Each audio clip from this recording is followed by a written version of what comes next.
안녕하세요. 2026 합스 신입생 오리엔테이션을 진행하게 된 허지훈이라고 합니다. 먼저 진행하기에 앞서 2026 신입생 22기 외대부고 합격을 진심으로 축하드립니다.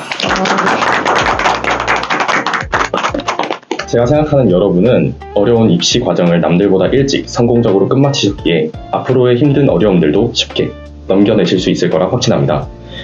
지금 이 순간부터는 여러분의 눈앞에 합스인으로서 유레카 리서치 프로젝트, 소크라틱 디베이트 포럼과 같은 용인 외대부고만의 특색 있는 프로그램들과 수많은 동아리들, 그리고 조직적으로 갖춰진 학생 자치회 등이 펼쳐질 것입니다. 이 영상을 보고 계신 여러분의 머릿속에는 입학으로 인한 설렘과 동시에 많은 걱정, 우려들이 머릿속에 떠오를 것이라 생각되는데요.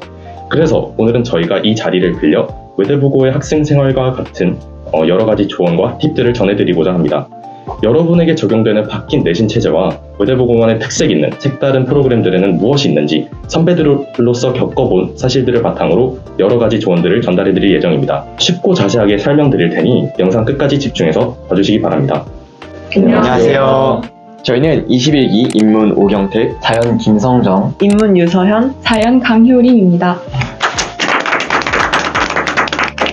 네, 안녕하세요. 먼저 많은 22기 친구들이 바뀐 5등급제 체제에 대해서 궁금증을 가지고 있는 것 같은데 가장 주목해야 할 변화에는 무엇이 있을까요? 일단 5등급제로 전환되면서 저희가 가장 크게 체감한 변화는 등급의 범위가 바뀌었다는 점입니다. 9등급제 기준으로 1등급은 약 4%, 2등급은 약 7% 정도였지만 5등급제 기준으로 1등급은 약 10%가 됩니다. 쉽게 말해서 과거에는 1등급과 2등급으로 나뉘던 학생들이 이제는 같은 1등급으로 묶이게 된다고 보면 되는 거죠. 더 나아가서 그 밑으로 2등급 24%, 3등급 32%, 4등급 24%, 5등급 10%로 전반적인 등급의 범위가 조금 더 넓어졌다고 말씀드릴 수 있어요. 9등급제에서 5등급제로 바뀌면서 시험의 난이도가 변화하기도 했어요. 저도 9등급제를 경험해 본 적이 없어서 객관적인 비교는 어렵지만 각 등급의 구간이 넓어지면서 시험의 난이도가 전반적으로 평이해진 것은 맞아요. 그리고 과목마다 차이가 있긴 하지만 등급의 범위가 넓어진 만큼 실수 하나하나의 영향력이 더 커졌다고 볼 수 있어요. 그러니까 꼼꼼하게 공부하는 습관을 들이는 게 중요하겠죠? 그렇다고 5등급제로 바뀌었다고 해서 변별이 안 되는 것은 아니에요. 이걸 오해하는 경우가 많더라고요. 전국 기준으로 봤을 때도 내신 1.0이 대략 2% 정도밖에 안 되고 우리 학교를 기준으로 봤을 때는 1.0이 아예 없는 학기도 있었어요. 그러니까 걱정한 것처럼 1.0이 넘쳐난다 이런 상황은 아닌 거죠. 오히려 생각보다 훨씬 타이트하다고 볼 수 있어요. 맞아요. 여전히 상위 10% 안에 드는 것은 쉽지 않아요. 다만 변수는 있어요. 2등급의 범위가 굉장히 넓어졌다는 점이에요. 예를 들면 전교 40등과 120등이 같은 2등급으로 묶일 수도 있어요. 숫자로 보면 확 체감이 되죠. 그래서 한 문제 한 문제가 훨씬 중요해졌어요. 예전처럼 이 정도는 괜찮겠지 하고 넘길 수 있는 문제가 거의 없다고 보면 돼요. 다시 정리하자면 과목별로 봤을 때는 예전보다 등급의 범위가 넓어지면서 변별이 잘 안 된다고 생각될 수도 있어요.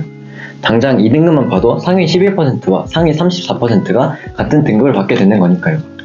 그럼에도 전체 등급을 계산했을 때는 0점 몇 등급 차이로 변별이 되기 때문에 5등급제라고 변별이 안 된다 이런 걱정하실 필요 없어요. 그럼 혹시 5등급제 내신을 걱정하고 있는 22기 친구들을 위해 해주고 싶은 말들이 있으신가요? 5등급제로 전환되면서 더더욱 무조건 1등급을 받아야 해 이렇게 생각하는 친구들이 많은 것 같은데 꼭 그렇지만은 않다고 말하고 싶어요. 물론 내가 열심히 공부한 만큼 원하는 성적을 받으면 좋겠지만 꼭 그런 성적을 받지 못하는 경우도 있더라고요. 하지만 저희가 3학년 1학기까지 보는 내신 시험이 총 10번이나 되니 한 번 시험 점수가 낮다고 좌절하지 않고 다시 마음을 다잡고 나아가는 태도가 정말 중요하다고 생각합니다. 그리고 우리 학교의 큰 장점이 바로 풍부한 세특이니까 교과에서 내가 할 수 있는 만큼의 최선을 다하고 세특도 잘 챙긴다면 원하는 결과를 얻을 수 있을 것이라고 생각해요. 그러니까 다시 한번 말하지만 1.0을 받지 못하더라도 너무 좌절할 필요 없다고 말해주고 싶어요. 특히 외대부고에서는 2점대 혹은 그 이하도 흔히 말하는 좋은 학교, 즉 스카이를 갈 수 있기 때문에 너무 걱정할 필요 없다고 말해주고 싶어요.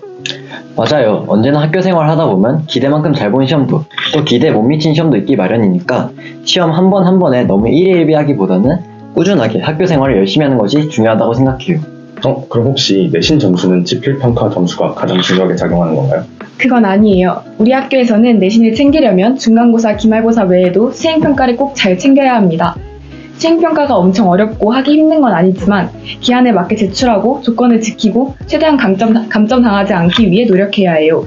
수행평가에서 조금 몇 점 감점되는 것도 시험에서는 몇 문제를 틀리는 것과 같기 때문에 수행평가를 최대한 잘해서 높은 점수를 유지하는 게 중요합니다. 그리고 수행평가 내용이 생기부에 쓰이는 경우도 많기 때문에 주제를 선정하는 것도 매우 중요합니다. 그래서 그냥 대충 하고 넘기는 게 아니라 나중에 세특에 들어갈 때 어떤 내용이 들어갔으면 하는지를 잘 고려했으면 좋겠어요. 물론 완벽히 자신의 진로에 맞추라는 게 아니에요. 오히려 융합형 인재로서 여러 분야에 대해 세특을 쓰는 게 좋습니다. 근데 무조건 지필평가가 중요하니까 수행평가 시간은 잘 조절해서 시험 공부에 최대한 지장 없게 해야 최종적으로 좋은 성적을 받을 수 있어요. 그리고 수시와 정시에 대해서 고민하는 친구들도 많을 것 같아요. 이건 어떻게 다른 거고 뭐를 더 중점적으로 봐야 하는 건가요? 아무래도 학기 중에는 내신 시험에 집중하다 보니 모의고사 공부에 투자할 수 있는 시간이 부족했던 것 같아요. 그래서 특히 외대부고에서는 이 모의고사 공부에 있어 방학 시간을 잘 활용하는 것이 정말 중요하다고 생각합니다. 경택 씨 말에 동의합니다. 저 역시도 학기 중에는 선생님들께서 주시는 기초를 풀어보는 정도로 간단히만 공부했고 비교적 내신 부담이 덜한 방학 기간에 국어, 수학, 영어, 모의고사 실력을 늘리고 남는 시간에 학기 중 부족했던 과목을 보충하는 식으로 공부를 해나갔던 것 같아요. 우리 학교는 수시로 좋은 대학교를 많이 보내다 보니까 다들 수시만 중요하다고 생각할 수 있어요. 물론 학기 중에는 좋은 성적을 받고 수시로 학교를 가기 위해 노력하는 게 맞아요. 그런데 수시에도 수능 최저가 있는 만큼 모의고사, 즉 정시도 수시만큼 중요해지고 있는 추세이기 때문에 정시를 잘 챙기는 것도 중요해요. 저희도 고등학교에 올라오고 나서 5등급제를 직접 겪어보며 느낀 바가 많아요. 아마 이걸 보는 친구들도 분명히 걱정되는 부분이 있을 거라고 생각해요. 조금이나마 도움이 되고자 지금부터 저희가 직접 경험하면서 느낀 여러 공부 팁들을 말씀드리겠습니다. 저는 시간 관리가 매우 중요하다고 생각해요. 학생들은 매우 바쁘기 때문에 수행평가에 치이고 동아리 활동에 치이다 보면 일주일이 눈 깜짝할 새 지나가거든요. 그래서 공부할 시간을 확보하는 게 필수적이에요. 저 같은 경우에는 일주일 단위, 하루 단위로 계획을 세워서 공부할 수 있는 시간을 최대한 효율적으로 활용하려고 했어요. 이 영상을 보고 있는 22기 친구들도 자기만의 시간 관리 방법을 찾아서 주어진 시간을 잘 활용하길 바라요. 전 개인적으로 학기 초에 누가 얼마나 집중하느냐가 정말 중요하다고 생각해요. 외대부고라는 새로운 환경, 새로운 친구들, 그리고 동아리까지 즐기는 것도 너무너무 좋지만 동시에 학습적으로도 방향성을 잃지 않고 꾸준하게 공부하는 태도가 중요하다고 생각합니다. 물론 공부 자체는 언제든 시작할 수 있지만 공부를 대하는 마음과 진정성 있는 태도, 그리고 내가 앞으로 나아갈 추진력은 입학한 순간부터 쌓여가기 때문이죠. 자기가 이 외대부고라는 새로운 환경에서 빠르게 공부에 몰입할 수 있도록 자신만의 공부 환경과 공부 시간, 그리고 여러 가지 공부 방법 등을 찾아보면 정말 좋을 것 같아요. 저는 외대부고에서 좋은 성적을 받기 위해선 꾸준함이 중요하다고 생각합니다. 우리 학교는 학생들의 자율성을 위해 야자나 학습 시간 등을 자유롭게 사용할 수 있게 해줘요. 이런 시간들을 잘 사용하여 매일매일 공부하는 것이 중요하다고 생각합니다. 갑자기 벼락치기를 해서 잘 볼 수 있는 시험들이 아니기 때문에 매일매일 꾸준히 자기 할 일을 하는 사람이 결국 시험도 잘 보게 되어 있어요. 저는 시험 공부를 하면서 주체적으로 공부한 태도가 가장 중요하다고 느꼈어요. 외대부고 시험은 단순 암기보다는 왜 그런지 이해하고 있는지를 묻는 경우가 많기 때문에 수업 내용을 그대로 외우기보다는 이 개념이 왜 이렇게 나왔을까? 또 다른 방식으로 풀 수는 없을까? 와 같은 질문을 스스로 던지면서 공부하려고 했습니다. 또한 문제를 틀렸을 때도 그냥 정답만 확인하고 넘어가기보다는 왜 틀렸는지를 설명할 수 있을 때까지 다시 정리했어요. 이런 능동적인 공부를 통해서 개념 이해가 깊어졌고 시험장에서 처음 보는 문제를 만나도 덜 당황할 수 있었던 것 같아요. 22기 친구들도 스스로 질문하고 생각하는 공부를 해보신다면 시험 대비에 분명히 큰 도움이 될 거라고 생각합니다. 21기부터 겪게 될 변화가 5등급제 체제 말고도 하나 더 있는 걸로 알고 있는데 그게 뭔지 설명해 주실 수 있나요? 바로 고교학점제입니다. 고교학점제란 학생이 기초 소양과 기본 학력을 바탕으로 진로 적성에 따라 과목을 선택하고 이수 기준에 도달한 과목에 대해 학점을 취득하고 누적해서 졸업하는 제도예요. 그러면 고교 학점제로 바뀌면서 직접 체감한 변화가 있나요? 솔직하게 말하자면 딱히 고교학점제라고 달라지는 것은 없는 것 같아요. 1학년 때는 어차피 공통 과목을 다 똑같이 이수하고 2학년에 들을 과목을 선택할 때에도 우리 학교는 트랙별로 권장 이수 과목이 정해져 있거든요. 그래서 사실상 저희가 진짜 선택하는 과목은 자연의 경우 윤리, 지리 중 하나, 인문의 경우 경제, 사문 조합과 세계사, 동아시아사 조합 중 하나예요. 외대부고에 입학하면 선택 과목 이전에 트랙 선택 또한 매우 중요한 걸로 알고 있는데 간단히 설명해 주실 수 있나요? 처음에 외대부고에 입학하게 되면 인문, 자연, 국제 중 하나의 트랙을 선택하게 됩니다. 이때 인문 트랙과 자연 트랙 중 어디로 갈지 고민하는 친구들이 많은 것 같아요. 물론 신입생 때 첫 트랙을 선택하긴 하지만 진짜 트랙 선택은 1학년 2학기에 진행하기 때문에 처음부터 너무 큰 부담을 가질 필요는 없어요. 맞아요. 한 학기 동안 충분히 고민할 시간이 있다는 말이죠. 근데 그렇다고 1학년 2학기 후에도 마음대로 트랙을 바꿀 수 있냐고 하면 그건 아니에요.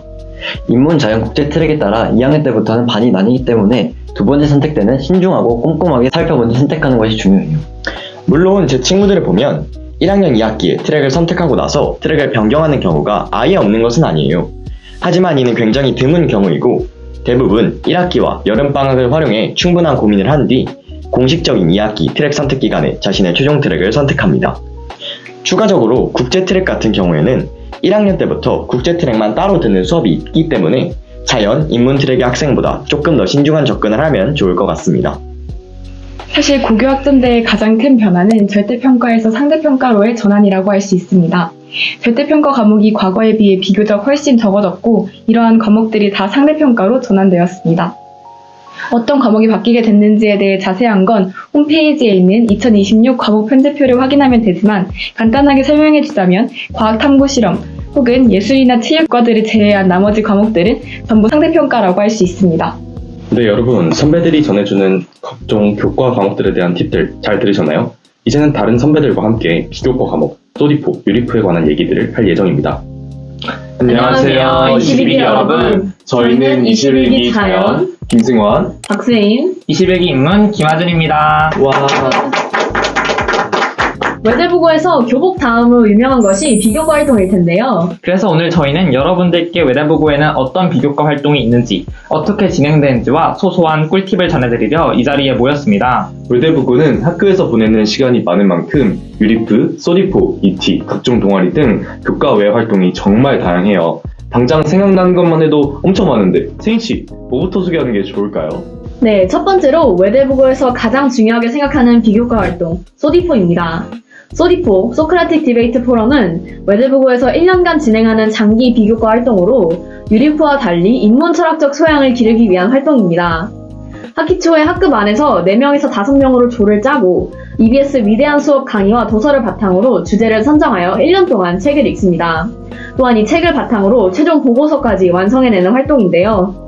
주차별 보고서를 10차례 넘게 제출해야 하고 조원들 모두가 협심하여 20장 이상의 보고서를 만들어내야 하는 만큼 조원 모두의 협동심과 성실함이 굉장히 중요합니다.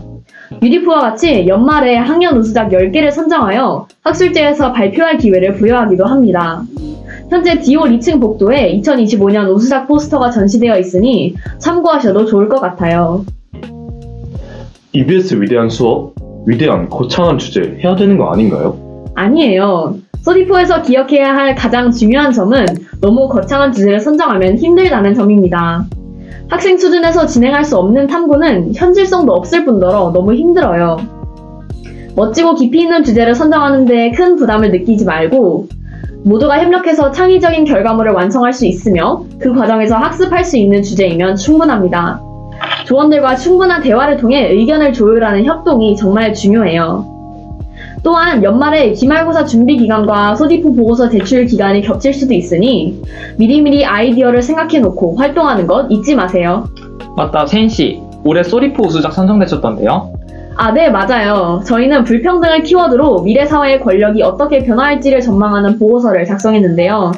조원들과 긴 시간 동안 협동하는 게 쉽진 않았지만 결과물을 내고 나니 굉장히 뿌듯했어요. 모두가 중요하게 생각하는 활동이니 꼭 열심히 참여해서 성장의 계기가 되었으면 좋겠습니다. 승환씨, 다음에 소개해 주실 활동은 뭐죠? 네, 소디포에 대해 얘기했다면 유리프를 빼놓을 수 없겠죠. 유리프 역시 외대부고에서 1년간 진행하는 중요한 비교과 활동입니다. 주로 자연과학과 관련한 탐구를 진행해요. 학기 초에 학급에서 비슷한 진로 계열의 학생들 4에서 5명이 팀을 이루고 그 다음 1년 동안 원하는 주제를 선정하여 탐구를 자율적으로 진행합니다. 그리고 학년 말에는 각 반별로 유리프 우수작 한 팀을 선정하여 교내 학술제인 스콜라포디움에서 발표를 할 기회를 얻습니다. 이제 유리프의 핵심에 대해 소개할게요. 먼저 저희 간단한 퀴즈 하나 해볼까요? 제가 말해드리겠습니다. 다음 중 유리프 주제로 가장 적절한 것은 1번 대학 교수들도 식겁하는 노벨상 연구 주제, 2번 어마무시한 논문을 통한 취재, 3번 내가 직접 이해하고 탐구할 수 있는 취재. 정답은? 아, 어려운데. 2번인가? 틀렸습니다. 정답은 3번입니다. 유리프에서 가장 중요한 건 학생다움인 것 같아요. 보고서의 분량, 주제의 난이도보다도 내가 직접 할 수 있고 진심으로 좋아해서 하려는 자세가 중요합니다. 명심하세요. 소디포와 마찬가지로 1년 동안 진행하는 활동이다 보니 성실함과 협동심은 필수겠죠? 아, 맞다. 승환 씨도 유리프 우수작에 선정되지 않으셨나요? 네, 저희 조도 감사하게도 유리프 우수작에 선정되었습니다. 저희는 최적학성 상태를 중심으로 하는 사회적 압박에 대한 수행 능력에 대해 탐구했는데요. 앞서 설명드린 것처럼 저희 조가 선정될 수 있었던 이유는 성실함과 학생다움이라고 생각합니다. 저희 조도 처음부터 어려운 주제로 시작한 것은 아니었습니다. 실생활에서 정말 궁금했던 것을 토대로 시험을 통해 수학적으로 모델링하는 방향으로 확장시켰던 것 같습니다. 자, 이제 학술적인 활동 이야기는 충분히 한 것 같으니 비학술 활동으로 넘어가 볼까요? 하준 씨, 무엇을 소개해 주실 건가요? 네, 임팩트 스노바가 가장 먼저 떠오르네요. 임팩트 스노바는 저희 21기 때부터 새로 생긴 외대부고의 특색 프로그램인데요. 라틴어로 영향력을 의미하는 임팩투스와 새로운을 의미하는 노바가 합쳐져 새로운 영향력이란 뜻을 가지고 있습니다. 간단히 말하자면 봉사활동인데 우선 저희가 한 두 가지 활동에 대해 소개해드릴게요. 임팩트 스노바는 크게 전일형 체험학습과 개인형 봉사활동으로 나눠지는데요. 전일형으로는 교육 멘토링과 지역하천 정화 프로그램이 있어서 밤마다 배정받은 활동을 수행하게 됩니다. 물론 구체적인 활동 계획은 올해 바뀔 가능성이 크다고 합니다. 저희 지역 하천 정화할 때 흙곡 만드느라 냄새나고 힘들었잖아요. 맞아요. 개인형은 여러 기관에서 진행하는 봉사활동을 각자 선택하여 진행하는 것으로 학교 밖에서 따로 시간을 마련해야 해요. 개인적으로 해보면서 주도적으로 활동 일정을 정하고 밖에 나가 봉사하는 것이 생각보단 힘들었지만 그래도 작은 변화를 우리가 만들어간다는 생각에 보람있는 활동이라는 생각이 듭니다. 우리 외대부고 학생의 이타적 모습을 보여주고 공동체 의식을 함양할 수 있는 만큼 꼭 적극적으로 참여해 주셨으면 좋겠습니다. 선생님들께서 공들여 계획하신 것에는 이유가 있을 것이라고요. 네, 다음으로 또 한 가지 비교과 활동에 대해 말씀드릴게요. ET입니다. ET는 외대부고에서 정말 유명한 활동이죠. ET는 Elective Tracks의 약자로 방과 후 활동을 말합니다. 모두들 저녁을 학교에서 보내는 특성상 ET는 야자 시간을 활용하여 이루어지는데요. 수능이나 교과과정 대비 ET인 실전 수능 수학, 국어 ET도 있고 대학과정이나 심화탐구 ET인 AP, 유체역학, 수리통계학, 양자역학과 같은 ET도 있습니다. 물론 운동이나 악기 과목도 있어요. 이 심화탐구 ET를 듣는데 선행이 필요한가? 전혀 아닙니다. 선생님들이 모두 1학년 수준에 맞추어 설명해 주시기 때문에 걱정하지 말고 ET를 듣기만 하면 됩니다. 세인씨, 그럼 세인씨는 외대부고에서 어떤 ET 들으셨어요? 저는 외대부고에서 ET를 굉장히 많이 이용했는데 해석학 ET와 수학 심층 문제풀이 ET를 수강하였습니다. 물론 어렵고 교과 과정과 직접적으로 연계되진 않지만 다른 곳에서 할 수 없는 색다른 경험이었어요. 이 외대부고만의 특별한 인프라를 체감할 수 있었습니다. 또한 ET 활동을 생기부 교과에 녹여낼 수도 있는데 이는 자신의 생기부를 차별화시키는 요인으로 작용하겠죠? 따라서 일주일에 야자 한두 시간 정도는 ET에 투자하여 색다른 경험을 해보는 것도 중요하다고 생각합니다. 선생님들과 친해질 기회가 될 수도 있고요. 다음으로 자율동아리에 대하여 말씀드리겠습니다. 학술 동아리라는 건 친구들, 선배들과 함께 자신의 진로와 관련된 또는 자신이 정말 좋아하는 분야에 대하여 탐구하고 발표 토론할 수 있는 기회인데요. 학술 동아리에서 교과 과정에서 충족되지 않았던 탐구를 진행하기도 해요. 120개가 넘는 동아리가 있고 자유롭게 동아리를 만들 수도 있으니 정말 모든 학문과 관련된 동아리를 찾아볼 수 있을 거예요. 아마 지금쯤 동아리 면접을 다 보고 많은 친구들이 자신이 원했던 동아리에 들어가 있을 것이라고 생각합니다. 그러나 혹시 동아리에 떨어졌거나 아예 자율 동아리를 하지 않는 친구들에게 걱정하지 말라고 전해주고 싶어요. 다른 학교에 비해 정말 다양하고 색다른 동아리가 많은 우리 학교에서 동아리 활동은 합수 생활의 꽃이지만 그렇다 해서 그게 전부는 아니니까요. 1개에서 2개 정도가 적당하고 특히 학술 동아리의 경우 너무 많으면 오히려 공부 시간을 확보하는데 어려움을 겪기도 해요. 내신과 교과 관련 활동은 또 별개의 것이니까요. 제 주변에서도 동아리를 하지 않으면서 즐겁게 학교 생활도 하고 성적도 잘 나온 친구들이 많습니다. 부담을 느끼지 않을 정도로 동아리를 즐기는 것이 합수 생활 또 하나의 팁이라고 할 수 있겠네요. 아, 맞다, 승환씨. 합스 동아리에는 학술뿐만 아니라 운동, 공연 동아리도 있지 않나요? 네, 맞아요. 학생들끼리 펼칠 수 있는 운동, 공연 동아리는 학생들의 많은 사랑을 받고 있어요. 운동 동아리들은 각종 대회에서 우수한 성과를 내고 있으며 다른 학교 외에 친선전도 진행하고 있어요. 다 하고 싶은 마음이 굴뚝 같을 거지만 너무 많이 하면 본인한테 부담이 된다는 거. 선배들의 조언으로는 한 2개까지 하는 것을 추천할게요. 악당들이 나타났다. 아주 나빠 보여. 잠깐, 승환 씨 지금 뭐 하는 거예요? 아니, 이걸 모른다고요? 합세 축제 NOP잖아요. 공연 동아리는 본인들의 무대를 NOP에서 펼칠 기회를 받습니다. 부원들끼리 노래하고 춤추며 스트레스도 풀고 무대에 설 수도 있는 공연 동아리, 여유가 된다면 꼭 즐겨보세요. 네, 여기까지 잘 들으셨나요? 외대부고의 비교과 활동은 저희가 소개드린 것 외에도 무수하게 많습니다. 나머지 활동들은 차츰 생활하시면 알게 될 거예요. 마지막으로 저희가 소소한 팁을 준비했습니다. 하진씨, 외대부고를 다니면서 중요한 포인트들에는 무엇이 있을까요? 네, 먼저 인간관계가 상당히 중요하다는 점입니다. 어떻게 보면 당연한 말이지만 기숙사 생활도 함께하는 합시에서는 교실을 넘어 동아리, 학생회 등등 타인과 엮이는 경우가 매우 많습니다. 따라서 친구들, 선배들과 좋은 관계를 유지하며 학교 생활하는 것은 무엇보다 중요할 것 같습니다. 아, 그리고 승환씨, 기숙사 관련해서 하고 싶은 말이 있었다면서요? 네, 맞아요. 외대부고에서는 학교에서만큼이나 기숙사에서 많은 시간을 보내게 되는데요. 그만큼 룸메이트가 중요해요. 공부 패턴, 생활 패턴이 맞고 편하게 생활할 수 있는 룸메를 찾아야 합니다. 물론 서로서로 배려하는 마음도 중요하고요. 룸메는 룸메, 친구는 친구. 기숙사에서 정상적으로 생활할 수 없으면 당연히 학교 생활에서도 영향을 미치겠죠? 1학년 2학기부터는 원하는 친구와 룸메를 할 수 있으니 적극적으로 찾아보는 것도 좋을 것 같아요. 네, 지금까지 잘 들으셨나요? 이렇게 들으면 뭐가 많고 힘들어 보이지만 막상 합수해서 지내다 보면 행복하고 잊지 못할 추억을 많이 남길 수 있을 거예요. 무엇 하나 포기하지 말고 성실하게 임하는 걸 추천할게요. 학교 생활만 열심히 해도 생기부 소재가 막 여기저기에서 손을 들고 있는 걸 볼 수 있을 거예요. 외대부고 아니면 어디에서도 할 수 없는 경험 꼭 얻어가시길 바랄게요. 22기 화이팅! 학교에서 봐요. 안녕! 네, 정말 유쾌한 선배들이었죠? 비교과 과목에 대한 조언은 이렇게 마무리가 되었습니다. 이제는 국제 트랙 선배들과 함께 다양한 활동에 대한 조언들을 들어보겠습니다. 안녕하세요. 저는 21기 국제 우이체 김아랑 이재현입니다. 22기 여러분의 입학을 진심으로 환영합니다. 이번 코너에서는 국제과정을 선택한 여러분들을 위한 조언을 준비해보았어요. 네, 국제로서 3년간 신경 써야 할 부분은 크게 내신인 GPA와 대외 활동 등의 EC, 그리고 SAT, AP, TOEFL 등 각종 시험 성적 등이 있어요. 이 중 하나도 빼놓을 수 없이 모두 중요하니 잘 챙기는 게 중요합니다. 그중 1학년 때 가장 중요한 것은 3가지가 있습니다. 바로 GPA, GPA, 그리고 GPA입니다. 높은 성적은 해외대학 입시에 있어 가장 기본적인 요소인데요. 대학 입시의 문을 여는 열쇠라고 생각하시면 될 것 같아요. 그럼 혹시 GPA는 무엇이고 어떻게 챙겨야 하나요? 네, GPA는 쉽게 말해서 국제의 내신 성적이에요.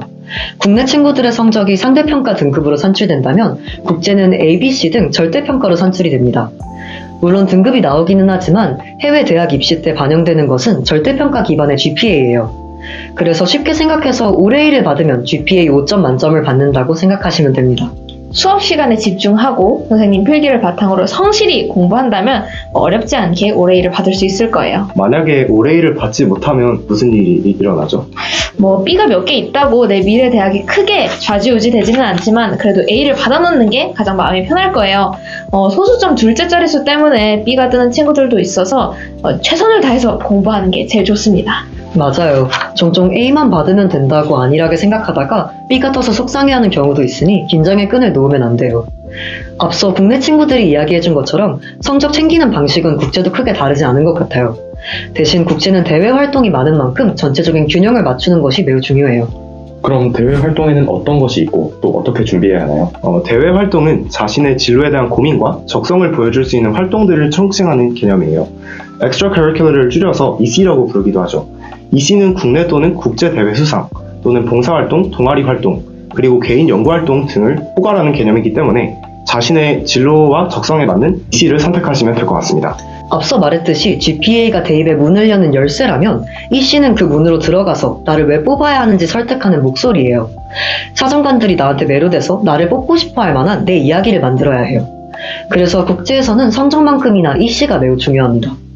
학교에서 진로 콘서트와 같이 EC에 대해 알 수 있는 다양한 기회를 제공해주기 때문에 또 대회에 관련해서도 자주 알려주기 때문에 이런 것들을 잘 참고하면 좋을 것 같아요. 아니면 동아리 활동을 통해서 알게 된 선배와 주기적으로 연락하면서 기회를 잡아서 대회에 나가는 등 좋은 EC가 될 수 있는 경험을 챙기면 될 것 같습니다. 개인적으로 인터넷을 통해서 주도적으로 EC 기회를 찾아보는 것도 중요할 거라 생각해요.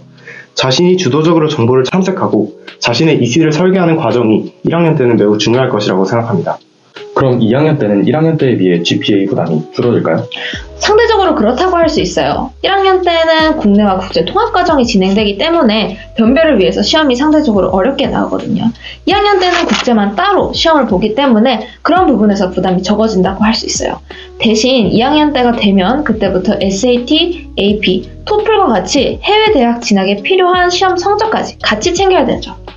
그중에 특히 AP는 심리, 경제, 물리, 화학, 세계사, 심지어 미술까지 정말 다양한 과목의 시험을 볼 수 있어요. 그래서 본인의 전공과 적성에 맞게 AP 과목을 선택하는 것이 매우 중요해요.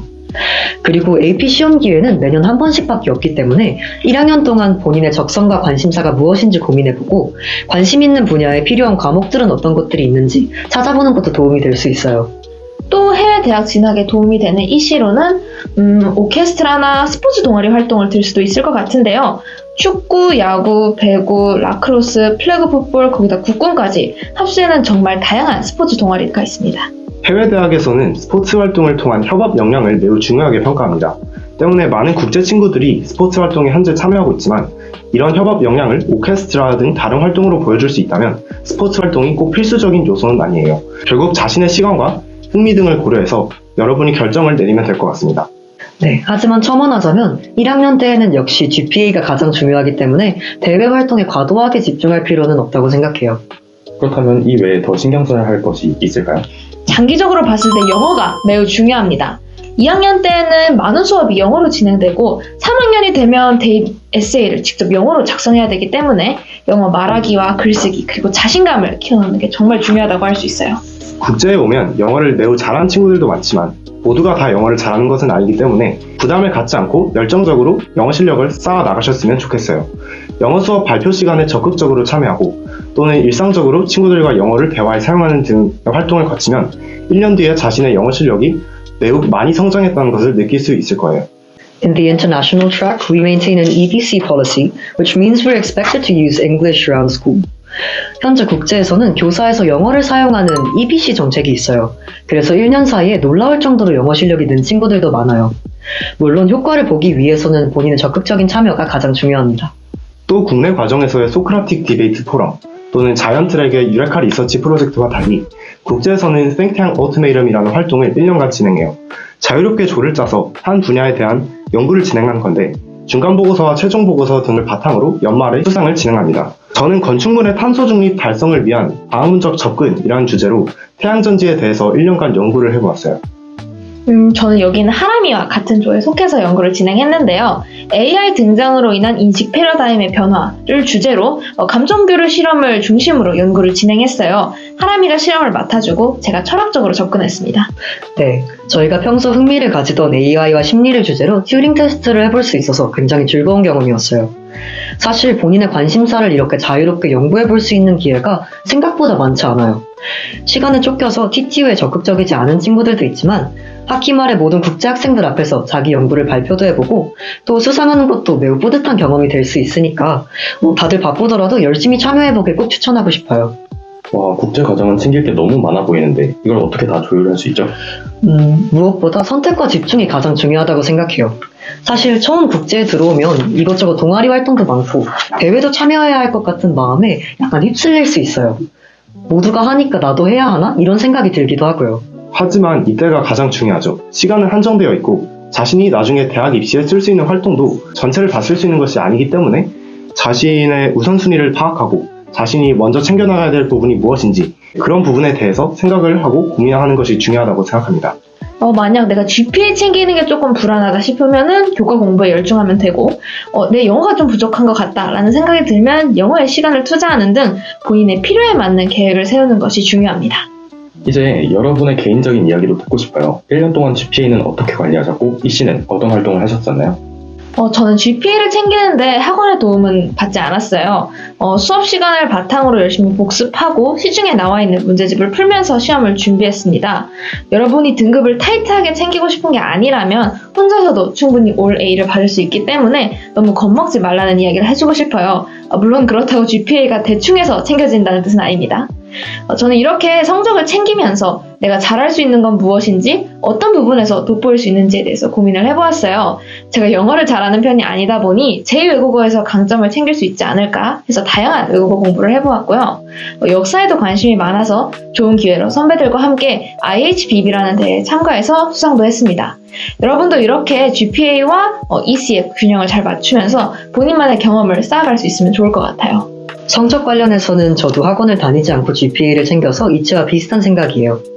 저는 성적보다는 EC에 더 관심을 많이 기울인 것 같은데, 우선 영어 토론을 좋아해서 영어 토론 동아리인 코기토에서 활동하면서 인사고랑 토론대회도 열고 전국 토론대회에서 수상을 했어요. 또 프랑스어에 흥미가 있어서 전국 프랑스어 문학대회에서도 수상을 하고 친구와 동아리도 만들었고요. 그 외에 라크로스도 하고 오케스트라도 하고 봉사도 하고 친구들과 창업도 해보는 등 뭔가 이것저것 잡다하게 활동을 한 것 같아요. 학기 초에 사실 욕심을 부려서 동아리를 15개 정도 참여했는데 정말 재미있었지만 시간도 많이 뺏기고 모든 활동을 적을 수 있는 게 아니어서 결국엔 내가 진짜 좋아하는 것에 집중하는 것이 가장 중요한 것 같아요. 22기 친구들은 저보다 훨씬 더 현명한 결정을 하실 거라고 생각해요. 저는 올 한 해를 특별한 대회 활동에 투자하기보다는 GPA 관리에 집중했던 것 같아요. 그래도 교내 활동에 열심히 참여해서 TTU 수상도 해보고 2학기 때는 청심국제고와 같이 물리토론도 해보는 등 다양한 활동을 접할 수 있었던 것 같습니다. 또한 영어 실력과 물리 지식 쌓기에 열중하면서 1년 동안 실력을 많이 키웠다는 것도 현재 느끼고 있어요. 현재는 2월에 동아리에서 KYPT라는 대회를 나갈 것을 준비하고 있고, 또한 5월에 AP 시험 공부도 같이 하고 있어요. 다른 친구들이 대회 나가는 거에 대해서 조급해하지 말고 자신의 계획과 본인의 우선순위에 따라서 활동을 진행하는 것이 현명한 선택이라고 생각합니다.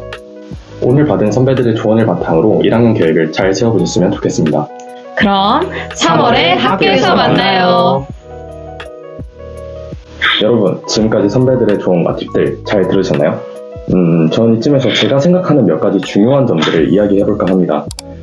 첫째, 오늘 들은 내용을 잘 노트해두고 생각해 두셨으면 좋겠어요. 정작 지금은 당장 마주할 내신과 수많은 과제가 걱정되고 많은 걱정과 염려가 가슴속에 새겨지겠지만 물론 서로 완전히 다른 환경 속에서 살아온 친구들과 협력하고 때론 익숙치 않은 공간에서 공부하며 지낸다는 것은 누구도 겪어보지 못한 매우 특별한 경험입니다. 그러나 오늘 이 선배들의 자리를 담은 영상을 돌아보며 스스로 정리해보고 숙지한 내용을 바탕으로 자신의 학교생활 미리 속으로 생각해보는 것도 의미 있는 학교생활을 도모하는 과정으로 작용할 수 있어요. 둘째, 여러분은 합수인이라는 점입니다. 물론 공부라는 것은 좋은 성적을 낼수록 미래에 좋은 대학을 갈수록 좋게 기억되는 것은 사실이에요. 좋은 결과가 없을지라도 외대부고에 합격한 만큼 여러분에게는 가늠할 수 없는 가능성이 존재한다는 점을 꼭 기억해 두셨으면 좋겠어요. 또한 여러분은 혼자가 아닙니다. 기숙사 생활, 학교 생활 하다 보면 좋은 친구들을 많이 사귈 수 있고 좋은 선생님들을 많이 만날 수 있어요. 항상 혼자서 낙담하지 말고 혼자서 안 좋은 생각들을 하기보다 끝까지 멀리 보고 희망을 가졌으면 좋겠습니다. 저는 외대부고라는 좋은 학교에서 좋은 친구들과 좋은 선생님들이 계셨기에 지금 이 자리까지 올 수 있었다고 생각해요. 꾸준히 힘을 낼 수 있는 동력원이 존재하고 옆에서 힘을 주는 친구들이 있다면 여러분은 무엇이든 할 수 있을 겁니다. 오늘 이 영상이 여러분에게 큰 도움이 되었길 바라며 외대부고에 대한 희망, 또 좋은 생각들을 마구 품게 되었길 바랍니다. 여러분의 합수 생활의 첫걸음이 빛날 수 있도록 기도하겠습니다. 영상 끝까지 시청해주셔서 감사합니다. 입학을 환영합니다.